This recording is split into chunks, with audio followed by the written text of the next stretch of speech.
না, চিন্তা হচ্ছে, বড্ড চিন্তা হচ্ছে আজকাল। কিসের চিন্তা মহারাজ? আমি ভাবছি পণ্ডিত না হয় পড়াশোনার দিকটা সামলাচ্ছে, কিন্তু সে তো একা।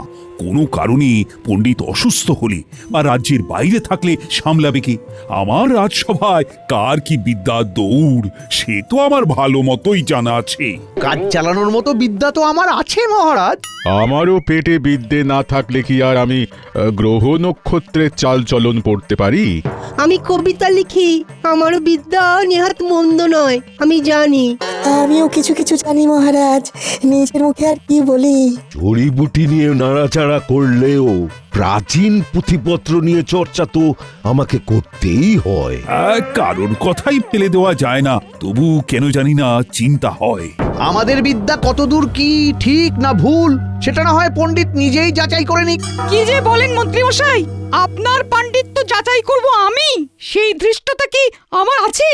বিদ্যা যা আছে সেটা তো না থাকারই মতো, তাই যাচাই করি বা কি হবে? ফাঁকা কলসির আওয়াজ বেশি। আমার তো মনে হয় সবাই কাজ চালিয়ে দিলেও অকাজটা করবে গোপাল। বিলক্ষণ বলেছেন, কারণ ওরই পেটে বিদ্যে নেই। তাহলে ওর ওই জ্বালার মতো পেটে আছেটা কি? হ্যাঁ, যত সব হাবি জাবি কুট কচালি। এ আমি কি শুনছি গোপাল? তোমার যে হাঁড়ির হাল সেটা তো আগে বুঝিনি। বেশ টের পাচ্ছি যে আমাকে নিয়ে মশকরা করছে। না না, চুপ করে থাকলে আরো চেপে ধরবে, তাই পাল্টা জবাব দিতে হবে। ওই দেখুন মহারাজ, দেখুন গোপাল কেমন ঢোক গিলছে দেখুন। কি আর বলি বলুন মহারাজ, আমি না বলতেই তো সবটাই আপনারা জেনে আর বুঝে গেছেন।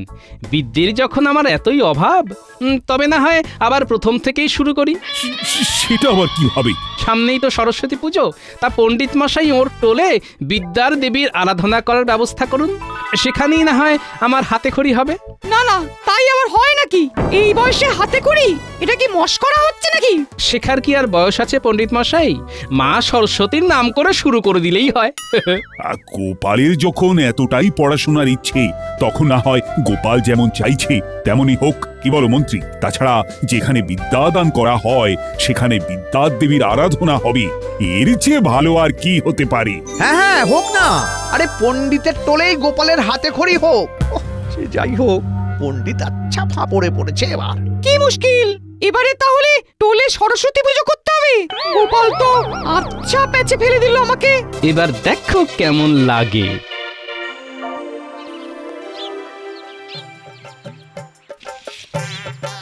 এই দেখো গিন্নি, আমি কিন্তু একেবারে কোমর বেঁধে নেমে পড়েছি। ও মা, এ কি? ও সব আবার কেন? দুদিন পরেই যে আমার হাতে খড়ি হবে গিন্নি, তাই একেবারে সব জোগাড় করে নিয়ে এসেছি গিন্নি। বুড়ো বয়সে তোমার ভীমরাতি হয়েছে নাকি? আমি তো জানতাম তোমার অক্ষর জ্ঞান আছে, তাহলে আবার হাতে খড়ি করে কি হবে? তুমি যা জানো সেটা তো আর সবাই জানে না, তাই যারা যেমন করে জানবে তাদের সেইভাবেই জানাতে হবে। কি যে বলছো, কিছুই তো বুঝতে পারছি না। সবটা বুঝেই বা কি করবে গিন্নি? শুধু এটুকু বুঝলেই হবে যে শেখার কোনো শেষ নেই, তাই শেখা শুরু করারও বয়স নেই।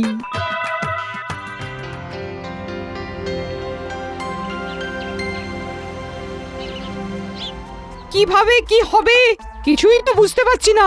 পুজোর জন্য সব ব্যবস্থা করা কি আর মুখের কথা? মহারাজ তো বলেই সার, এবার আমার যত মাথা ব্যথা। তোমার মাথা ব্যথা হলে আমি তার দাওয়াই। বলো না কি চাই, আমি হাজির করে দিচ্ছি। কি আর চাইবো মন্ত্রী মশাই, এই পুজো পুজো ভেবে যে আমার চোখে ঘুম নেই। আমি থাকতে এত চিন্তা করার কিছু নেই, আমি যখন আছি তখন সব সামলে দেব। সামলে দিলেই ভালো। উফ, গোপালের জন্য যে কোথা থেকে কি হয়ে গেল। গোপাল বেকায়দায় ফেলতে চাইলেও আমি ঠিক কায়দা করে উদ্ধার করে দেব। ঘাবড়াচ্ছ কেন? জোগাড় যন্ত্র সব হবে, শুধু মূল্য ধরে দিলেই হবে। সেই মূল্য অর্থ বের করাটাই তো আমার কাছে আরেক দুশ্চিন্তার কারণ। হ্যাঁ সে কি? তাহলে তো আবার নতুন করে ভাবনা চিন্তা করতে হবে দেখছি।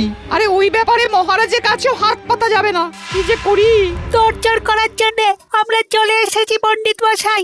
হ্যাঁ পণ্ডিত মশাই, পুজোর ব্যাপারে আমাদের যা করতে বলবেন আমরা তাই করব। আমাদের টোলে পুজো হচ্ছে বলে কথা, হাত গুটিয়ে বসে থাকলে কি আর চলবে? কাজ করবি, কিন্তু কি কাজ করবি বলতো? আহা, আরে কাজের কি অভাব আছে? এদের কাজে লাগিয়ে দিলে পুজোর অর্থের ব্যবস্থাও একেবারে হই হই করে হয়ে যাবে। সেটা আবার কি করে? তার জন্যই তো আমার বুদ্ধি লাগবে। সাধে কি আর বলি, মুশকিলে পড়লে আমি মুশকিল আসান হব। তোরা আয়, তোদের সবটা বুঝিয়ে দিই এবারে, আয়।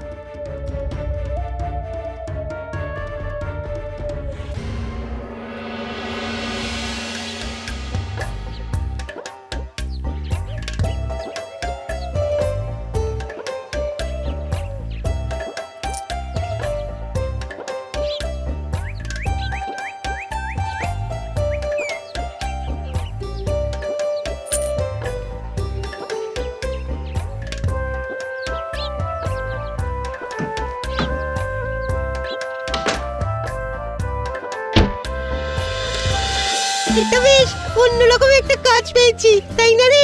সে আর বলতে, সবার কাছে গিয়ে চাঁদা চাইছি, কেউ দিচ্ছে কেউ দিচ্ছে না। না দিয়ে যাবে কোথায়? এই তো দেখ না কেমন করে চাইতে হয়, দেখাচ্ছি। ও কাকু, আমাদের টোলের সরস্বতী পুজোর জন্য মুক্ত হস্তের দান করুন। তোদের টোলের পুজোয় আমি কেন দান করতে যাব?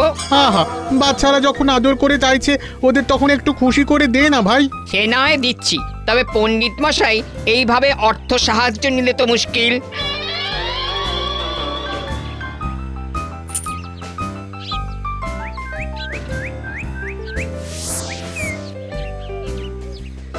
চল এবার বরং গোপাল দাদুকে গিয়ে ধরি। হ্যাঁ হ্যাঁ, দাদু কিছুতেই আমাদের খালি হাতে ফেরাবে না। ও গোপাল দাদু, যেমন পারো তেমন কিছু সাহায্য করো তো আমাদের। মন্ত্রী মশাই আর পণ্ডিত মশাই টোলের পুজোর জন্য অর্থ সংগ্রহ করতে বলেছেন আমাদের। বলিস কি, পণ্ডিত শেষে পুজোর জন্য এইভাবে অর্থ সংগ্রহ করছে? বাচ্চাদের চাঁদা তুলে দিতে হবে তাই বলে? ও তো কথায় তোমার কাজ কি? ওদের চাঁদা দিয়ে দিলেই তো মিটে যায়। না না, তাই কি করে হয়? এমনি এমনি তো চাঁদা দিয়ে দেওয়া যাবে না। আরে তাই বলে বাচ্চারা বাড়ি বয়ে এলো আর তুমি ওদের খালি হাতে ফিরিয়ে দেবে?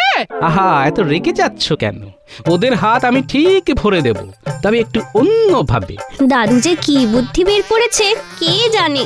জানবি জানবি, তোরাও জানবি। এখন আমি যেমন বলছি তেমন করবি, চল, তারপরে দেখ কি হয়।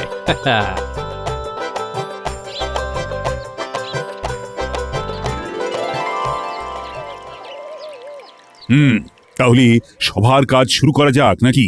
কি বলো মন্ত্রী? হ্যাঁ হ্যাঁ, শুরু করে দিন মহারাজ। তবে গোপাল আজকে আবার ডুব দিয়েছে। হ্যাঁ, আজ বাদে কাল হাতে করি। গোপাল কি তবে সেই দিকেই মন দিয়েছে? তাই বলে সবার কাজে ফাঁকি দেবে? হ্যাঁ, এটা কি মগের মুলুক নাকি? সে যাই হোক, পণ্ডিত বলো দেখি, পুজোর ব্যবস্থা কত দূর? পুজোর ব্যাপারে আমাকে জিজ্ঞাসা করুন মহারাজ, আমি বলছি পুজো নিয়ে কোনো কথা হবে না। হ্যাঁ হ্যাঁ, মন্ত্রী মশাই তো আমাকে উঠতে বসতে সুপরামর্শ দিয়ে সাহায্য করছেন। তাই আয়োজনে যে কোনো ফাঁক থাকবে না, এটা কিন্তু আমি লিখে দিতে পারি। ভালো হলেই ভালো। সেই ভালোর জন্যই তো আপনার কাছে আসা মহারাজ। এই মরেছে, গোপাল আবার সাঙ্গপাঙ্গ নিয়ে হাজির হলো কেন? আবার আবার কোন প্যাচে ফেলবে না তো? ব্যাপার কি গোপাল? এই যে পণ্ডিত মশাইয়ের টোলের সরস্বতী পুজোর অনুদান সংগ্রহ করতে এসেছি মহারাজ। যা ভেবেছি ঠিক তাই, গোপাল আবার ঝামেলায় ফেলার মতলব করেছে। এই মরেছি, গোপাল তো হাটে হাঁড়ি ভেঙে ফেললো বলে মনে হচ্ছে। ইস, এইসব কি হচ্ছে গোপাল? এটা আবার কি?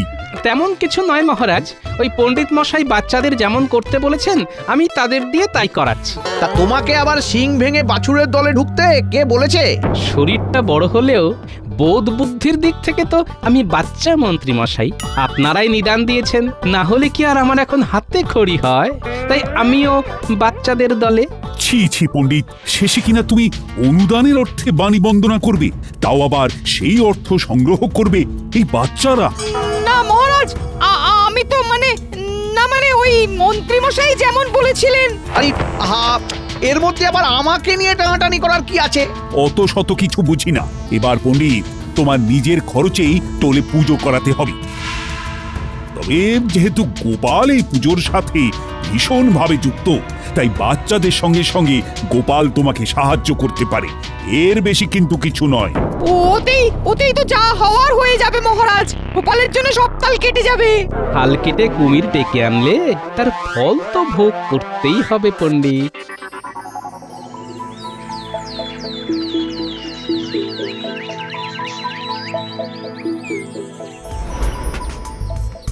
কি ঝকমারি কাণ্ড হলো এবার। এদিকে ফল, মিষ্টি, দশকর্মা থেকে প্রতিমা সব আনা বাকি। গোপালই তো পাকা ধানে মইটা দিয়ে দিল। সেটা তো দেখতেই পেলাম, কিন্তু বাকি কাজ কিভাবে সামলাবো সেটাই তো বুঝতে পারছি না। তাহলে আর কি, আমাকেই হাত লাগাতে হবে। সেই গুড়ে তো পালি মহারাজ এমন ফতোয়া দিয়েছেন যাতে গোপাল যখন তখন এসে পুজোর আয়োজনে নাক গলাবে। তার মানে গোপালকে দায় দায়িত্ব দেওয়া যেতেই পারে। সেটা কি দেওয়া ঠিক হবে? সেটা তো দিতেই হবে, আর তাহলে গোপালকে কলে ফেলা আরো সহজ হবে। হ্যাঁ, দাও দাও দাও, গোপালকে আরো বেশি বেশি পুজোর দায়িত্বটা দাও। বাকিটা আমি ব্যবস্থা করে রাখছি। কেমন?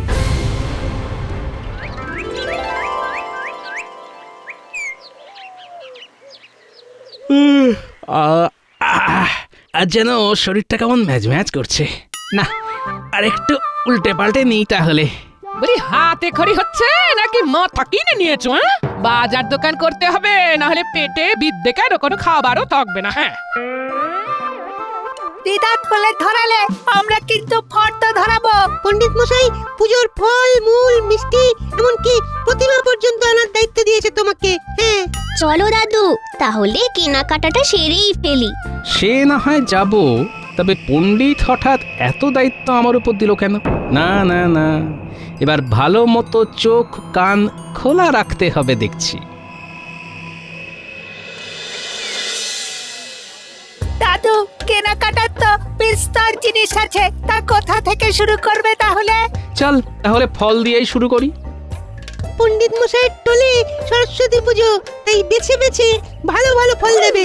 শুনে নিলে তো? তুমি শুধু কি কি লাগবে হেঁকে দাও গোপাল দাদা, আমি ফর্দ বানিয়ে নিচ্ছি। আহা, ফর্দ বানানোর কি দরকার? এই তো কলা 3 কাঁধি, শাকালু 20 কিলো, নারকেল কুল 4 ঝুড়ি, শশা 200টা। না না না না না, এই তো দেখছি পরিমাণে অনেকটা করে লেখা। কোনো চিন্তা নেই, অল পণ্ডিত মশাইয়ের বাড়িতে পৌঁছে দেব। তার আর দরকার কি ভাই, আমরা না হয় একটা ঠেলা গাড়ি বোঝাই করে নিজেরাই নিয়ে চলে যাব। অনেক ফল, এক্ষুনি সব ব্যবস্থা করে দেওয়া যাবে না। চলো গোপাল দাদু, আমরা অন্য কেনাকাটা সামলে নিই তাহলে। হ্যাঁ, তাই চল। বাকি ব্যাপারটা খেয়াল আছে তো? যেমন বলেছি তেমন না হলে দোকান উঠিয়ে দিতে হবে। চিন্তা নেই, মন্ত্রী মশাইয়ের কথা মতোই কাজ হবে। ওখানে তো তেমন কিছু কাজ হলো না, যাই তাহলে ওই মিষ্টির বায়নাটা করে দিই। কি লাগবে গোপাল দাদা? পণ্ডিত মশাইয়ের টোলে পুজো হবে, তাই মিষ্টি গুছিয়ে দিতে হবে তো। ওরে বাবা, ব্যাপার কি? এখানে তো আমি বলার আগেই সব তৈরি মনে হচ্ছে। না না না না না না, এক্ষুনি তৈরি হবে কি করে? পুজোর দিন সকালে টাটকা মিষ্টি পৌঁছে যাবে। তার মানে এখন মিষ্টি চেখেও দেখা যাবে না? আজ আমাদের কপালটাই খারাপ মনে হচ্ছে। খারাপ ভালো যাই হোক, মিষ্টি বেশ ব্যবস্থা করে নিয়ে যেতে হবে, তাই আমরা নিজেরাই সব নিয়ে যাব। হ্যাঁ, তুমি নিশ্চিন্ত থাকো গোপাল দাদা, আমি ঝুড়িতে করে মিষ্টি বেশ গুছিয়ে পাঠিয়ে দেব। কেমন যেন একটা খটকা লাগছে। ফল মিষ্টি সবকিছুই কেউ সঙ্গে সঙ্গে দিচ্ছে না কেন? তাহলে এখানে আর দাঁড়িয়েই বা কি হবে? চলো না গোপাল দাদু, আমরা বরং প্রতিমাটা গিয়ে নিয়ে আসি। এখন তো সেটাই করতে হবে দেখছি।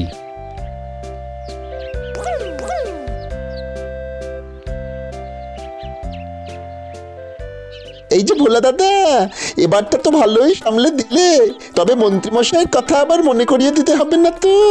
একটু এদিক ওদিক হলেই কিন্তু বাসি মিষ্টি বিক্রির কথা 5 কান করে দিয়ে দোকানের ঝাঁপ ফেলে দেব।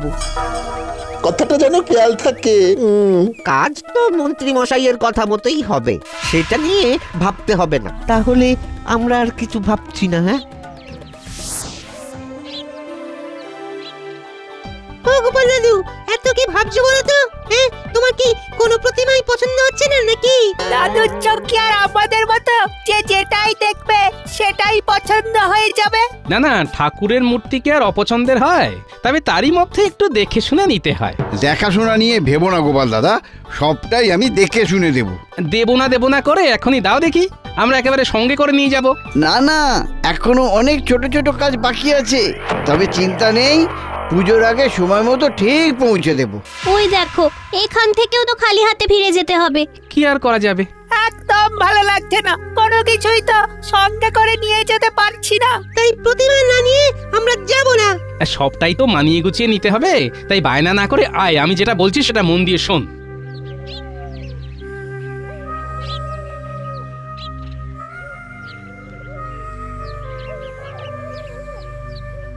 ওই দেখ, এখান থেকে ও খালি হাতে বিদায় হয়েছে। চল বটা চল, এবার আমাদের ওই কুচির কাজটা সেরে ফেলি।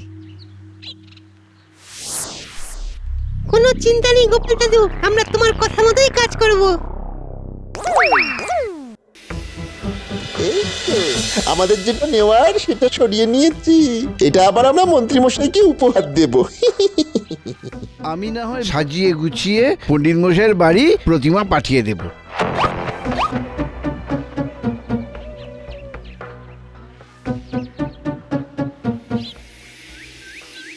দেখলি গোপাল দাদুর কথাই ঠিক, তাহলে ওরা এলো আর কি একটা নিয়ে গেল। পেছন থেকে মন্ত্রী মশাই কলকাঠি নাড়ছে বলে তো মনে হচ্ছে। কালই তো সরস্বতী পুজো, তার আগেই মনে হচ্ছে বিস্তর গন্ডগোল আছে।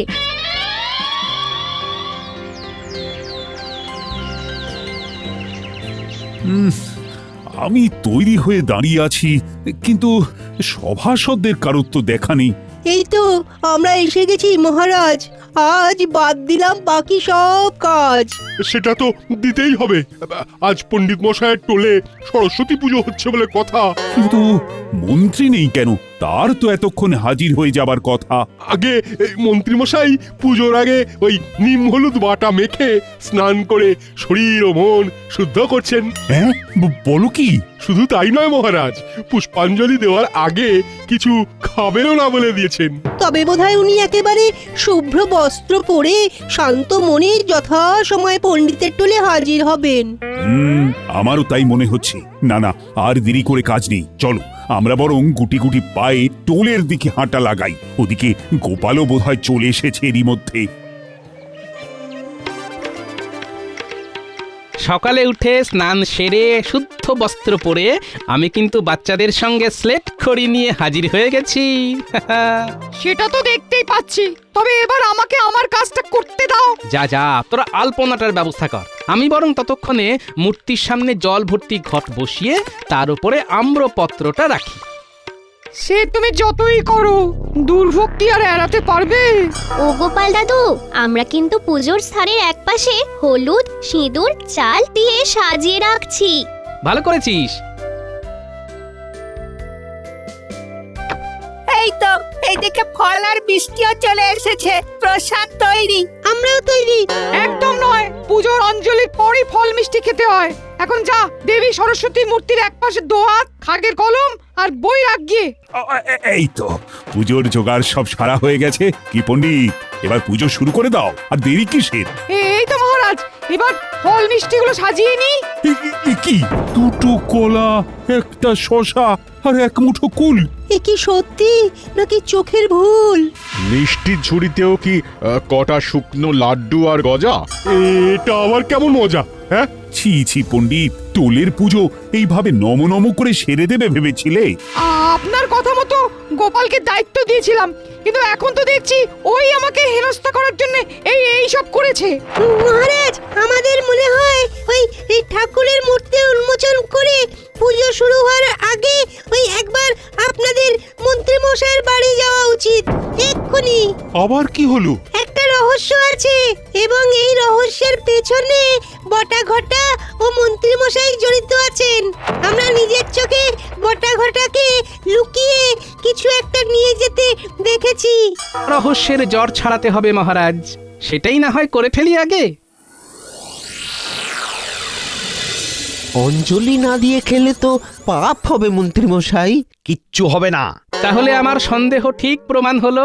বাচ্চাদের দেওয়া খবর অনুযায়ী মন্ত্রী মশাই যে আড়াল থেকে কলকাঠি নাড়ছে সেটা আগেই টের পেয়েছিলাম।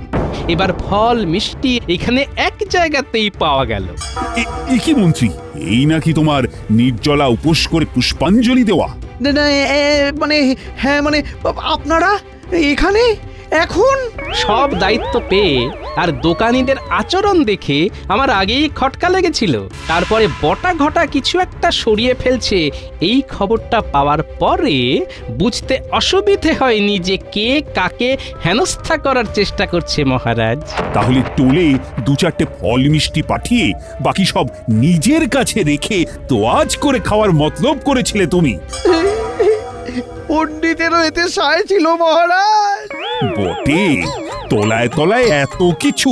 আচ্ছা, পণ্ডিতের ব্যবস্থা আমি পরে করছি, তবে এবার সমস্ত গ্রামবাসীদের জন্য নিজের খরচে ফল মিষ্টি প্রসাদের ব্যবস্থা করবে মন্ত্রী।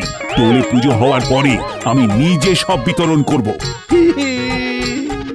এবারের মতো আমাকে ছেড়ে দিন মহারাজ। এখন সমস্ত কিছু জিনিসপত্র গুছিয়ে টোলে নিয়ে এসো, আমরা এগোলাম। একটু পরেই পুজো শুরু হবে।